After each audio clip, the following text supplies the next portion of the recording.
Hey, I'm Toni. I'm a dietitian here at Westwind, and today I'm going to be talking about a tool that you can use for portioning the food on your plate when you're at meals, because it can be super confusing during recovery knowing how much to actually put on your plate. And so this is just one of many methods that you can use, and this is called the plate by plate method, and it's actually from a book written by two dietitians, Wendy Sterling and Casey Crosby. So if this method sounds like it resonates with you, check in with your care team to see if this is a good method that aligns with you and your team for helping you portion your meals during recovery. So the first step in the plate by plate method is choosing a plate. So you want a 10-inch plate with ideally no rim. And so you know how some plates will have like a rim with either that's a different color or it's like a bit up. You don't want a rim because you want to fill this plate the entire 10 inches and you're filling it to the rim. And so there's two methods you could do. There's the 50% plate or the 33% plate. So if you see here, the 50% plate is 50% grains and starches, and then a quarter of the plate fruits and veggies, and a quarter of the plate protein with fat and dairy on the side. And the 33% plate is similar, but just a third of the plate grains and starches, a third of the plate fruit and veggies, and a third of the plate protein.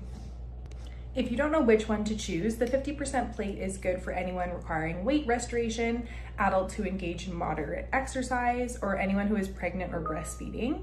Whereas the 30% or the 33% plate is good for those struggling with purging and looking for a smaller volume to keep food down, or those who are, if you're not yet able to do the 50% plate, or those engaging in light exercise.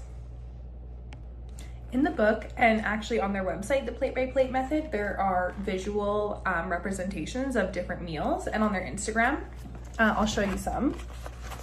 These are different ideas for the 50% method or the 33% method.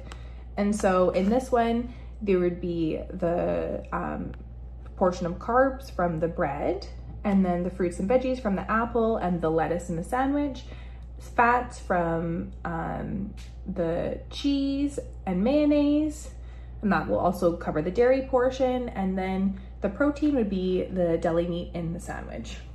And so I personally love this approach because I'm a very visual person, and I find this guideline to be very easy to follow visually, and I love seeing all the different examples online and in the book. So if you find you resonate with this and you're like a visual person and you like being able to just get your 10-inch plate and portion it out that way, I'd highly recommend looking into this book or going online on their website and looking into doing a deeper dive and seeing if this would be beneficial for you on your recovery journey.